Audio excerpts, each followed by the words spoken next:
Okay, well, happy Tuesday morning to you all. Today is November 3rd, Election Day. I won't get into any of the politics, but yeah, Election Day. It's going to be interesting. We can leave it at that. Hopefully everything goes smoothly and people don't lose their minds on either side of the aisle. Taking the 500F for my work commute today. And trying to decide what my weekend plans are going to be. I am planning tentatively to do a Twisted Sisters ride with the Austin Riker Riders group. Apparently they've got quite a few people that are interested in attending. It's going to be from Friday to Sunday. They're going to meet out there in I think it's Kerrville area for a hotel, and then I'm likely to moto camp. I'm not sure if I'm going to do the hotel thing or not. I always prefer to moto camp when I can, so I will very likely see if I can grab a last-minute camping spot over at Los Maples or somewhere in that vicinity.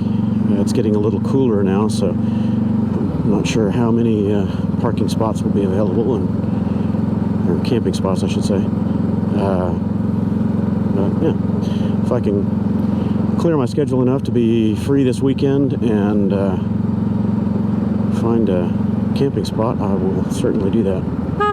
Don't do it.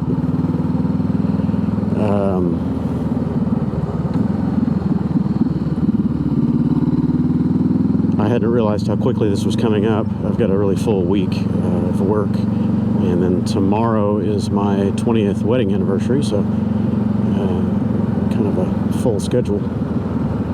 But if I could work that in for at least one of the days this weekend would be nice. Do maybe Saturday. If I could do Saturday, Sunday, that'd be great. I don't know if I can do all 3 days. We'll see. So anyway, the plans for that Twisted Sisters ride, it looks like there's going to be a couple handfuls of people that are going. Over 60 people said that they were interested on the Facebook event activity, whatever. But 8 so far have confirmed that they're going, myself included, and hopefully I can follow through on that intention. But yeah, that'd be pretty cool to have a dozen or so Rikers out there for that event. Kind of neat. I went out and did the Twisted Sisters back in the beginning of July, from July 5th through 8th or 9th, something like that. Oh boy, was it hot. Oh man, Nick and I sweated ourselves to death. Nick was kidding around saying he started out the ride at one weight and thought he was down to about $1.50. We were sweating like crazy. The nights weren't too bad. I mean, it was pretty humid. I don't think it dropped under about 84, 85 at night, but it was tolerable. We did okay in the tents. I always have a hard time sleeping when it's hot. Cold? No problem, man. Hibernate like a bear.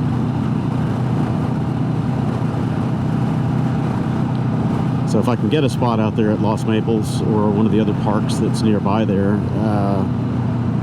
I probably won't even bother with the hammock because I don't know if I've got trees. That last time there at Los Maples, there were no trees at our campsite.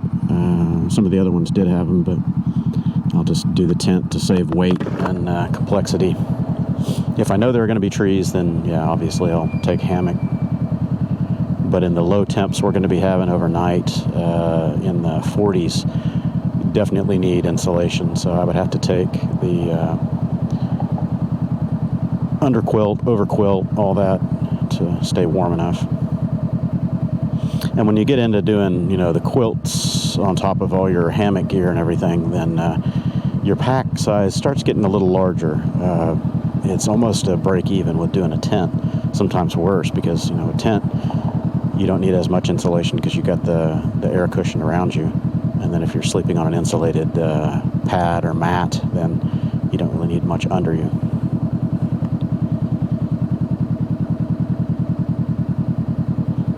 So with the overquilt and underquilt, essentially what you're talking about is 2 sleeping bags worth of size, because that's about what each one of them packs down to.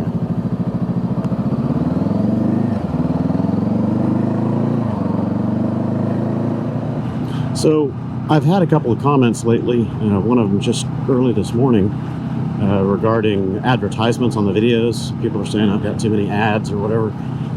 Unfortunately, I don't have a lot of control over the ads, when they're placed, where they're placed, things like that.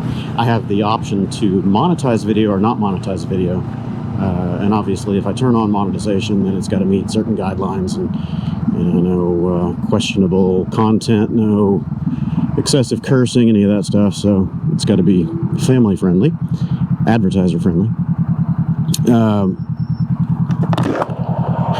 The monetization thing, it's just to kind of help me pay for the hobby.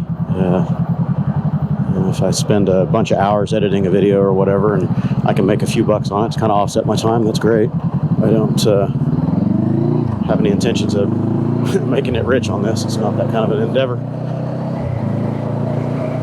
So those ads you can generally skip after a few seconds. Hope they're not too much of an imposition on people. And if anybody clicks through the ads or does something, then obviously that sends a few pennies my way, and I can help make a few dollars on the video here and there. But obviously the way to get around that, or the way to avoid the ads, if you have YouTube Red, you don't have to watch any ads at all, period. So your subscription pays for the ad time, and it just skips you right through. So that's the obvious way to do it, and that's what I've been doing for a couple, 3 years or whatever now. I just have YouTube Red. It costs $14 a month or something like that. I don't know what it is. You going to do? So that's kind of indiscriminate payment. If you do YouTube Red, basically anything you watch on there, if those producers are monetizing those videos, they can get a few pennies here and there out of the viewership. A more direct way to support the channel or your content providers is obviously to do a Patreon account or something like that. And I have a Patreon account. I just haven't really done anything with it yet because I haven't gotten into that pay-to-play kind of content yet. I suppose that would be a better way for people to watch if they're really interested in the videos, because if you're a subscriber and you're paying somebody $3 a month or $5 a month or whatever it is, then you're not, how should I say it nicely, you're not one of the masses that are just kind of thumbing through the content. You're somebody that really is interested in watching it. So for those people, you can put out videos that don't have advertisements. Now obviously that won't be on YouTube, because YouTube doesn't have a way to discern or discriminate between your Patreon members or paid viewers, that sort of thing. Not yet anyway. I think they're probably going to get to that at some point. But for now, if you are a content producer and you want to give your subscribed audience ad-free way to watch, then you publish the videos to Vimeo or a couple of other platforms, and then Vimeo logs them in and tags them to your content and says, yeah, that's ad-free or whatever. So, I don't know. You guys tell me, what do you think about the advertising and Patreon kind of thing? If you're interested in that, I've got it set up. I just haven't really turned it on yet. Another one that I saw was Buy Me a Coffee. That's pretty neat. It's just a donation type system. Of course, they take a chunk out of it. I don't know what it is, 20% or something like that. But you just decide, hey, I want to give them $1 or $2 or whatever, and it's just a one-time deal. It's not a recurring subscription kind of a thing. So you decide you want to give somebody a couple bucks, and the platform takes their cut out of it and sends the rest on to the content provider. So that's kind of cool. Content creator, I should say. And then there's always, you know, PayPal donation stuff. But I don't know. Again, I'm not really doing this as a business or for money. If it can make money and, you know, pay to help create better content, then okay, I get it. Yeah, that would be awesome. But yeah, man, this is just a hobby and a side hustle, so I try to do the best I can with the content. It's always interesting to try to look at the metrics and read between the lines and figure out what people are interested in. They're the obvious things, like, you know, a good thumbnail gets that initial click. You know, so a lot of producers out there will do clickbait thumbnails. You know, they'll put in a real interesting looking thumbnail. Usually it doesn't have anything to do with the video at all. It just gets you to click it so they can get that initial demographic, or, you know, tick up the metric for YouTube's algorithms. But trying to figure out whether people like the short format, long format, you know, product reviews are always a big deal, but I don't do the product review stuff because none of my product reviews are sponsored or paid or anything like that. This is all stuff that I buy with my money and I use it, and if it works good for me, then I tell other people, hey, this works. So it's I'm not doing biased reviews. If I have any biases, they're my own internal biases or preferences, and nothing to do with somebody paying me to say that it's good or bad. I feel that's a more honest way to do things. So many of the reviewers out there, you don't know what their ulterior motives are. Why are they recommending this? Why are they saying this or that? So they're just saying it's good and it's not really good because they're getting paid or they got it for free. That's not very honest. So I forgot to give my normal weather report as I left the house this morning. It's just fantastic out here this morning. It's chilly, but very, very good for riding. Temps are in the mid 50s right now, maybe 57, something like that. And clear skies, light breeze. Oh, it's just phenomenal. Today is supposed to get up to the low 70s. Just fantastic riding weather. Our comfortable riding season here in the Gulf Coast is usually pretty short. You know, we get a few weeks of this in the early winter, late fall, early winter, and then for a very short time in the spring. For the rest of the time, it's either hot and miserable or kind of wet and miserable. So I guess on the positive side of that, though, is we can ride almost all year round here in Houston. We don't have a harsh winter here at all, so it doesn't get that cold. We can ride through the winter months for the most part.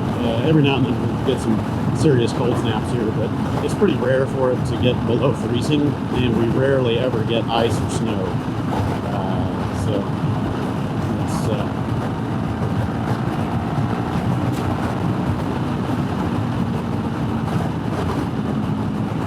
it's generally pretty nice riding weather here all year round, if you can tolerate the heat. The heat in summertime is no joke.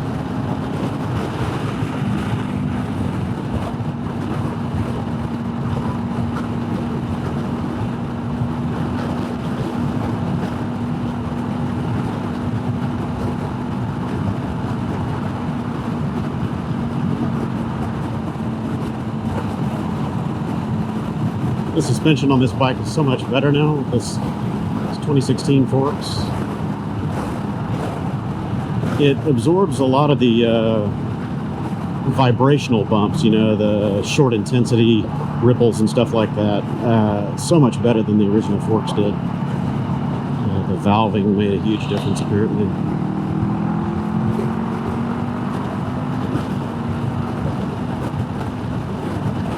And of course it tracks a line better because it doesn't have that bent fork leg angling the, or altering the geometry.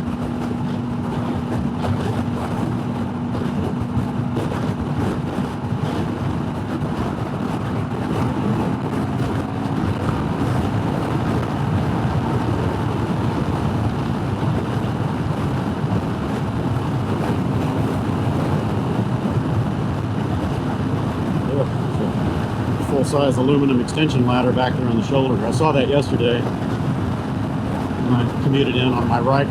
Oh man, I've hit a fiberglass ladder before on a bike, and that was absolutely zero fun. I cannot imagine hitting one of those aluminum ones on a bike. That would very likely spell your end, especially in busy traffic, because you're going to go down and then you're going to have cars just trampling on you.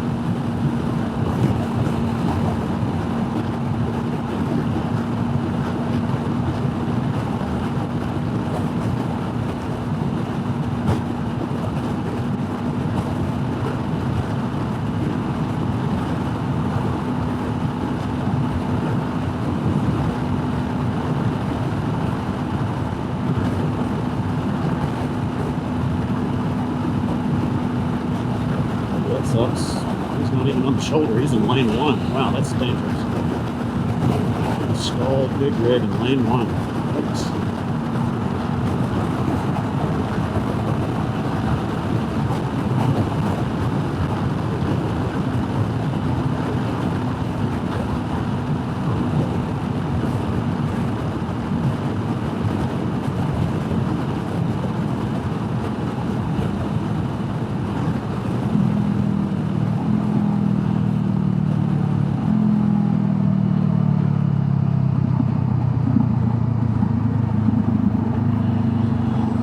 Quite the traffic jam this morning.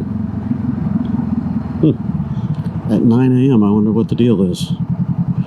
Must have a closed road or messed up lights or something. I don't think I've ever seen it this busy at 9 in the morning. 9:15, whatever it is. I almost got one of these new Velosters instead of the Accord Touring that I picked up. I was looking at the Veloster N 2020 model. I like those neat little cars. They're not super fast. They're quick, but they're not fast. But they handle really well. I drove one. Pretty spunky. If they had about 60 to 80 more horsepower, they would be a real hoot. Or all-wheel drive and 100 more horsepower. That would be a lot of fun. WRC style. I was thinking about helmets. I need to get a new helmet sometime in the near future, I guess, especially when the Aprilia RS660 comes in. That's a pretty much upright riding position. Probably not upright. It's probably a half upright to 2/3 upright type riding style, but if you want to tuck in on any bike, this Schuberth helmet is not great for anything past half tuck because the angle of the back of it gets into your neck. So I need to get a different helmet, probably another Schuberth, maybe a Shoei or a Rai, I'm not sure. Something that'll ride a little better in half tuck to 3/4 tuck.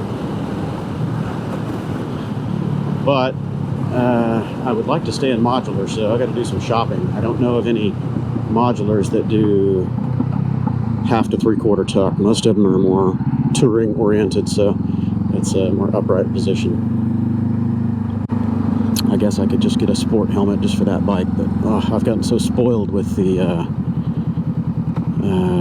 modular design. Ooh, is it going to open for me? I think I'm blocked out. Sometimes this will detect my bikes, but I don't think I've ridden this bike here. Oh, I got it. You got to go over the edges of the pad where the coil is. It's just a loop of wire.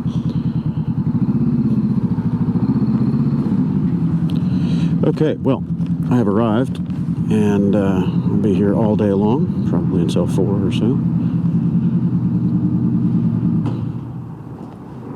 Okay, so didn't need to bring any gear with me today. I'm not rocking a backpack or a tail bag or anything. It's just me and the tank bag, and that's it. So I will bid you all farewell and hopefully catch up with you for the afternoon ride. See ya. All right, well, happy Tuesday evening. I was here all day, kind of as I expected. It's about 5:45 right now. sun is just setting. It's already set, I suppose. And headed home. Kind of waited the sunset out. Normally I like looking at the sunset, but I prefer not to stare into it.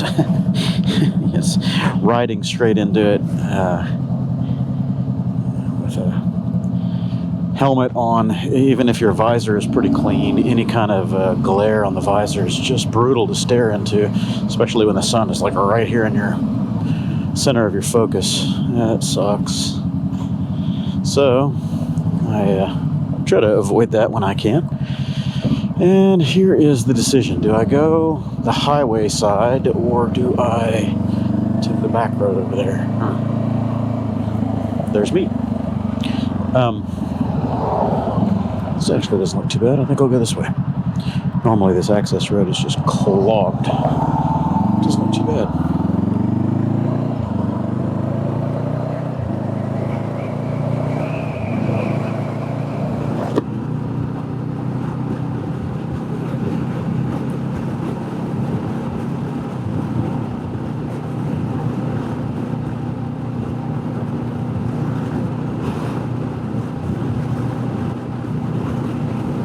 Traffic on the other side doesn't look very pretty though. I have a feeling I'm going to be stuck in that for a little bit. But that's okay. I don't have anywhere else to go, just home. Just try to avoid as many of the crazy cagers as I can.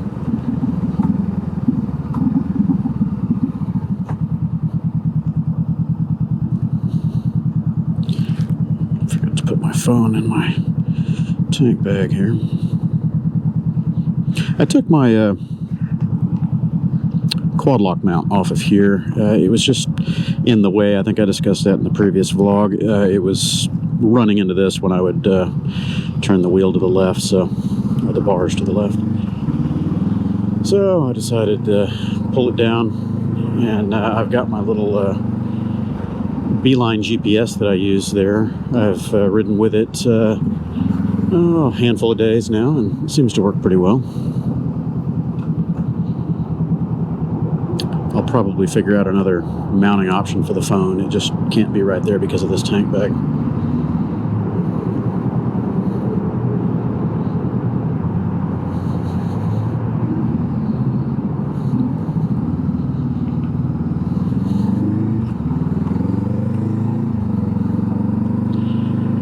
So this is where things get no fun.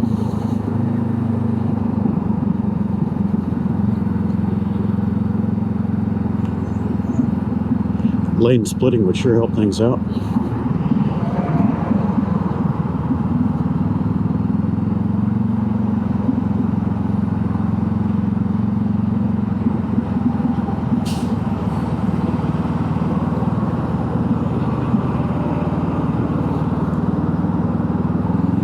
Alright, fine. Everybody's going to climb up my ass. Nobody wants to let me in. I'll just go around.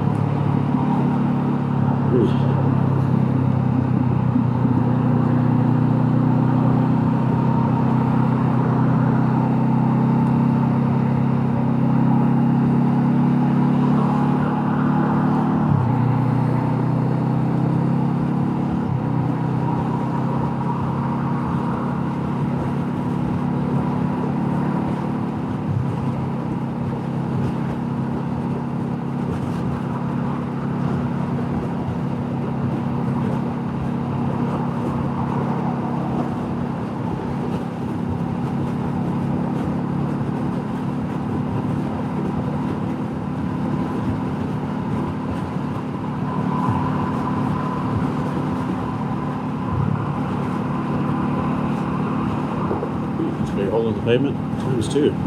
This is all fresh, man. I think they would have built it better than that.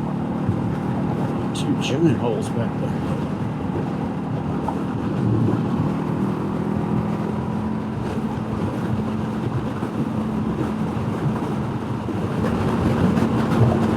So I like the sunset now. When it's a little below my eye line, that's just great. On the horizon, beautiful. In my eyeballs, not so much.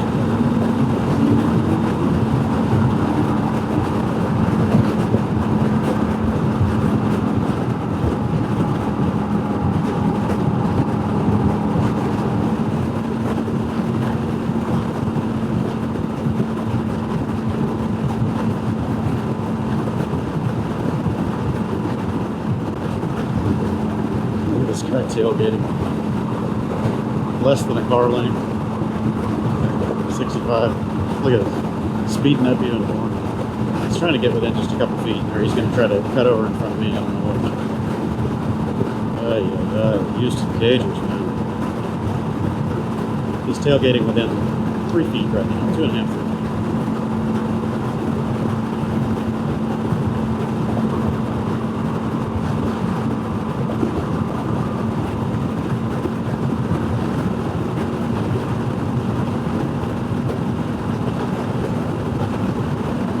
He doesn't want to go any faster. He's just tailgating to be an aggressive prick. Look at this. He's got an empty road. He could go by this other guy, so he's not interested in driving fast. He's just being a tool.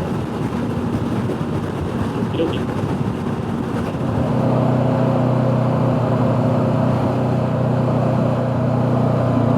Hey, Vanderhall.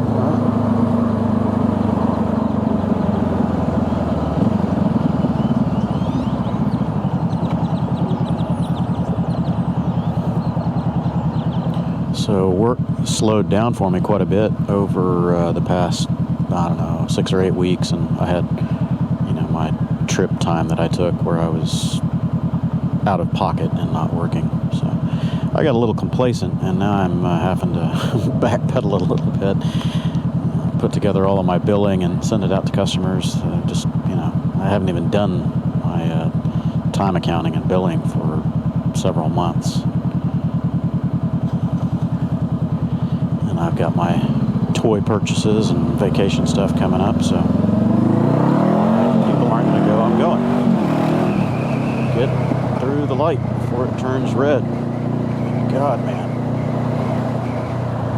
So I'm doing a little backpedaling, trying to tally up all my time and billing and get that out to my customers. Ensure my holiday schedule here for gift giving. And we're not going to take a vacation and go anywhere. But I'll have 1 or 2 more of my little over the weekend kind of trips, 4 or 5 day deals where I'm out of pocket. But the COVID thing has been weird, slowed down life for everybody quite a bit, business and personal and everything.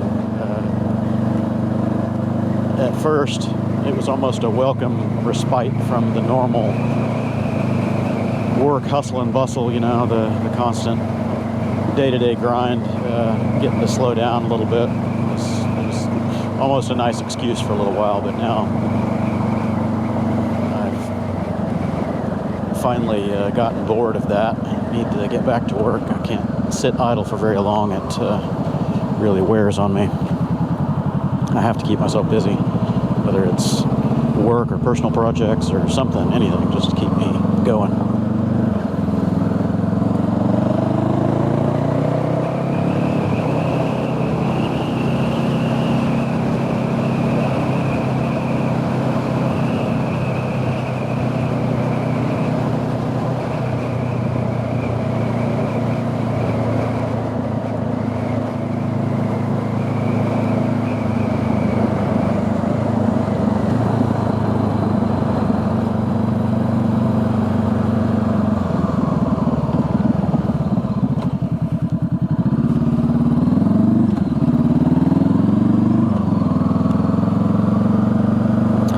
Unfortunately, during a lot of that downtime, I was doing other stuff. I should have been focusing on a couple of my projects that I wanted to do,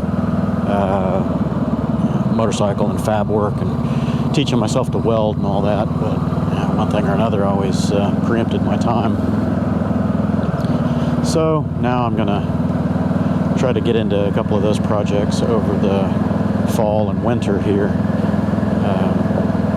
Wire up my warehouse for 220, 240 and get a decent welder and teach myself to weld, hopefully.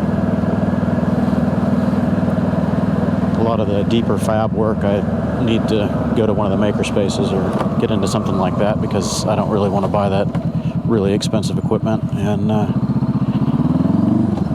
just think it would be a smarter use of time and resources to go somewhere where that equipment already exists and just kind of rent it, so to speak.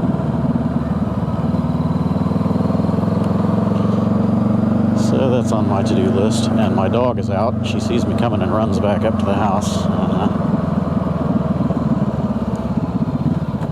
What are you doing out here? Get up there. She probably heard me coming down the street and ran out. You gonna bark? Huh? Huh? You gonna howl? Howl? Howl? Huh? Come on, howl. Come on. Not gonna do it. Alright, one of the cars is gone. Anyway, thanks for tagging along, everybody. I'll catch you on the next installment. That's probably why she's out in the street. Somebody took off and she's wondering where they went. Josh's car is gone, so he must be the one that took off.